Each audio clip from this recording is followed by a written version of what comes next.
Gadis belia berusia 18 tahun. Ternyata dengan sembarangan menarik presiden direktur yang duduk di kursi roda di pinggir jalan. Langsung bilang ingin menikah. Presiden direktur yang berwajah dingin belum sempat menolak. Sudah saja didorong ke hadapan orang-orang. Ternyata identitas asli gadis itu sebenarnya adalah putri tunggal keluarga kaya raya Ji dari Sangjing. Alasan menyembunyikan identitasnya sebagai pengantar makanan adalah ingin membalas budi penyelamat pacarnya. Ternyata 5 tahun yang lalu gadis itu mengalami kebakaran. Saat kehidupannya teroncom, presiden direktur dengan berani menyelamatkan gadis itu. Namun gadis itu tidak melihat jelas wajah presiden direktur. Setelah sadar, ia salah mengira orang yang menyelamatkannya. Mengira seorang penyanyi di bar yang sepi sebagai penyelamatnya. Sayangnya, pacarnya memang tidak memiliki bakat dalam hal ini. Gadis itu hanya bisa menggunakan identitasnya sebagai putri tertinggi di Sangjing. Terus-menerus membantu pacarnya. Dan takut pacarnya merasa rendah diri karena identitasnya. Maka ia terus-menerus menyembunyikan identitasnya dengan cara mengantar makanan. Hingga saat ini, pacarnya kini telah menjadi bintang terkenal yang sedang naik daun. Gadis itu sebenarnya berpikir pacarnya akan mengumumkan identitasnya pada hari peluncuran lagu baru. Mengumumkan identitasnya. Tanpa disadari, yang datang justru adalah pengkhianatan pacarnya. Wanita ini meminta putus padaku. Dia menganggap rendah saya hanya seorang biasa yang menyanyi di bar. Menganggap saya miskin. Mengabaikan permohonan saya. Dibandingkan dengan pria lain. Sekarang saya akan tanda tangan kontrak dengan Jing Sang. Kembali ingin balikan dengan saya. Apakah kamu pikir saya masih akan memaafkanmu? Apa yang sedang Anda bicarakan? Bukan itu. Jika dibandingkan dengan pria lain. Bukan seperti ini. Aku memang sedang berbicara ngawur. Kalau tidak, bagaimana saya bisa memutuskanmu? Di depan penggemarku. Mengajukan permohonan agar kamu menjadi penggemar saya. Katakan lagi. Jangan merendahkan diri lagi. Bicara secara spontan. Tidak bisa berterima kasih padamu. Kenapa? Kenapa kamu harus seperti ini padaku? Karena jarak antara kita semakin jauh. Jadi wanitaku sungguh tidak layak dikenal sebagai hanya wanita di samping ini yang bisa membantuku naik jabatan dengan cepat. Tanpa disadari dia, alasannya ditandatangani oleh perusahaan di bawah Gigabyte. Semua berkat gadis yang diam-diam membantu di belakang. Salah mengira wanita licik yang membuat pria brengsek itu sukses. Kemudian mengeluarkan sebuah cincin lamaran. Di depan gadis itu, memohon wanita licik itu untuk menikah dengannya. Gadis yang sangat kecewa, tanpa ragu mengakhiri pernikahan ini. Tapi kamu dan Ana tidak bisa dibandingkan. Tapi gadis kaya raya yang cantik, dan kamu hanya seorang gadis yang tidak diinginkan oleh pria. Seandainya bukan karena saya merasa kasihan padamu, telah bermain bersamamu selama beberapa tahun, memberimu makan dan pakaian, selama bertahun-tahun ini, di depan penggemarku, sama sekali tidak bisa bertahan hidup, tidak ada alasan. Kamu ngomong apa sih? Tidak salah.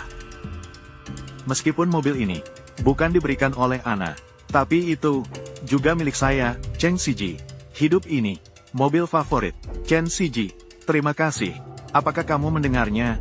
Kamu ini seperti pekerja paruh waktu yang berpikir. Apa yang bisa kamu bandingkan denganku?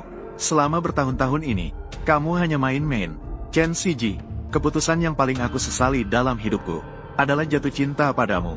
Sepertinya aku tidak punya pria, kan? Aku akan menunjukkannya padamu. Aku tidak punya wanita. Beberapa adalah laki-laki. Dengan penampilan norak seperti itu, bahkan jika gratis, tidak ada yang mau. Mobil kesayangan. Kenapa kamu membantu? Menikahlah denganku. Aku akan memberimu sejumlah uang untuk mengbucangmu. Menikah. Tunggu sebentar. Chen Siji, dengarkan baik-baik. Kamu memilih dia dan bukan aku. Kamu ini pendek akal. Tanpa kehadiranmu, masih banyak laki-laki yang mengejarku, ingin menikahiku. Kamu akan menyesal. Saya menyesal. Ini benar-benar lelucon. Namun dengan syarat berhubungan dengan Ji Qingshuang, aku tahu meninggalkan Chen Siji sangat berdampak besar padamu. Tapi kamu juga tidak perlu mencari orang cacat seperti ini untuk menggantikan. Ini adalah ingin membuatku marah dengan cara ini. Itu tidak berguna. Aku tidak percaya kamu bersedia menikahi seorang penyandang cacat. Benar. Saya Lu Jingpeng. Menikahinya. Apa yang kamu katakan? Dia benar-benar seorang penyandang cacat. Cocok dengan orang miskin. Benar-benar pasangan yang diciptakan untuk satu sama lain. Melihatmu seperti ini, bahkan naik ke tempat tidur pun sulit, kan? Namun, kondisi untuk berkenalan dengan Ji Qingshuang pasti hanya bisa mencari seseorang sepertimu. Jika kalian berdua tidak bisa berbicara, tutup mulutmu. Jika tidak, aku tidak keberatan membuat kalian menghilang dari King Cheng. Kamu mengira dirimu itu apa? Berani mengonkom wanita saya. Apa kamu benar-benar menganggap dirimu orang besar yang hebat? Orang besar itu adalah, tapi aku bisa mengendalikan nasib kalian berdua. Bahasa yang sombong. Di belakang kami ada prestasi yang gemilang. Kamu mengira siapa dirimu? Presiden Direktur Jinsang. Benar. Aku adalah Presiden Direktur Jinsang. Banyak pria di luar sana. Benar. Aku adalah Presiden Direktur Jinsang. Lu Jingpeng. Kamu adalah Presiden Direktur Jinsang. Mengapa kamu tidak bilang bahwa kamu adalah zaman surgawi? Benar-benar sama-sama berkumpul. 1 triliun, 1 triliun. Menghilang. Jinsang Lu Sanye kami. Itu adalah dunia hiburan Tianan. Keberadaan setara dengan Tuhan. Naga ilahi hanya terlihat di depan, tidak di belakang. Bahkan aku, artis terkenal yang sedang bersinar, tidak pernah melihatnya. Kamu yang cacat. Apa hakmu untuk menyamar? Apakah ini tidak terdengar terlalu palsu? Saat aku bilang aku putri seorang jurnalis, mereka semua tidak percaya. Identitasmu palsu, tapi milikku yang asli. Siapa yang berani? Sudahlah, kalian berdua jangan mempermalukan diri di sini. Kakak keempat, dalam beberapa hari, akan ada upacara penandatanganan untukmu. Pak Lusan sangat menganggapmu penting. Dia pasti akan hadir di tempat untuk menandatangani kontrakmu. Benarkah, Ana? Terima kasih. Aku bisa sampai di sini semua karena kamu.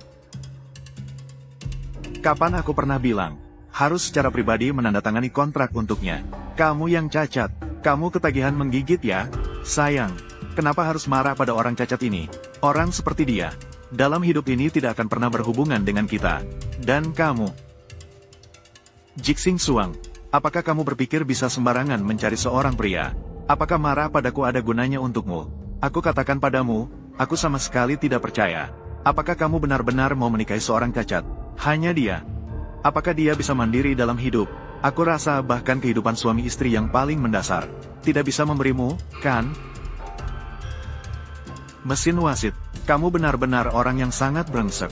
Kamu bilang aku menikah dengannya untuk menjadikanmu marah. Kamu sangat merendahkan dirimu sendiri. Kamu tidak pantas.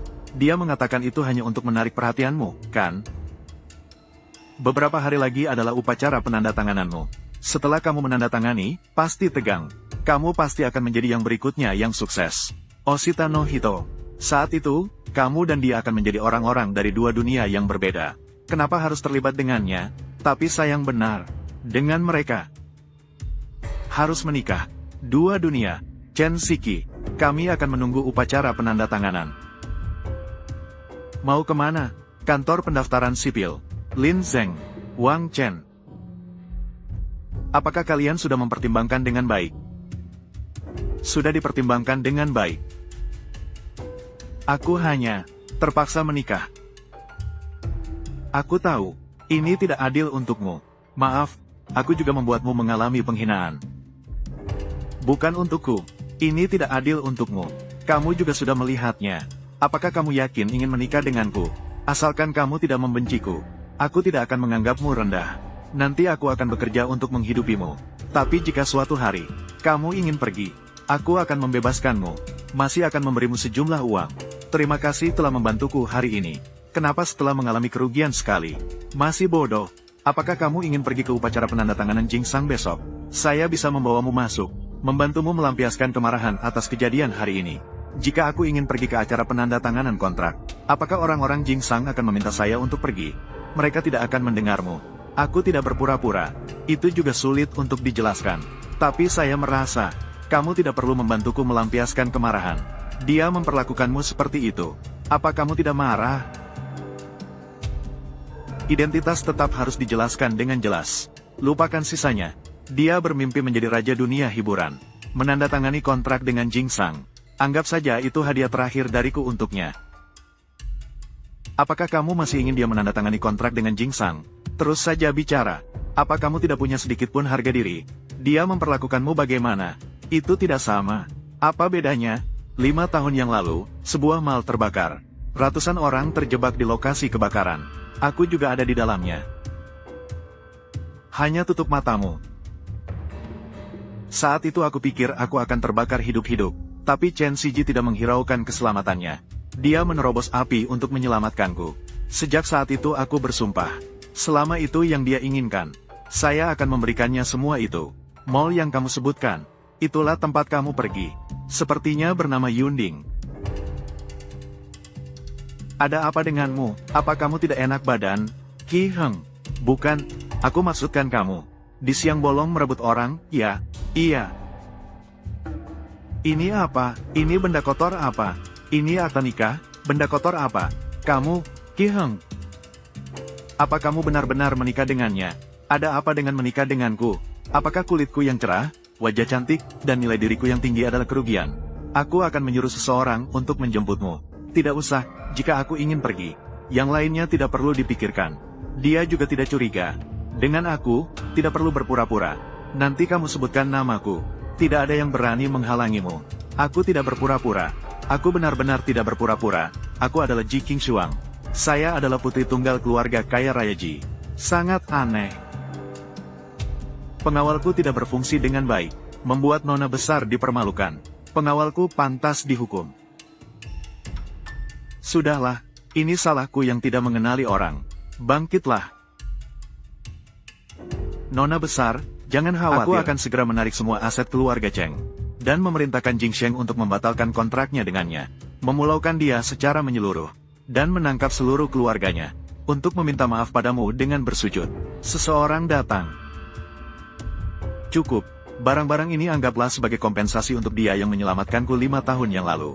Ini adalah kompensasi yang kuberikan padanya. Nona besar, tetapi dia sangat berani. Mengenai sedikit kegugupan itu. Sebarkan berita ini. Katakan bahwa aku, Ji Qingshuang juga akan hadir. Aku ingin membuat dia dan keluarganya, Chen Siji tahu. Siapa sebenarnya musuh terbesar mereka dalam mencapai kesuksesan.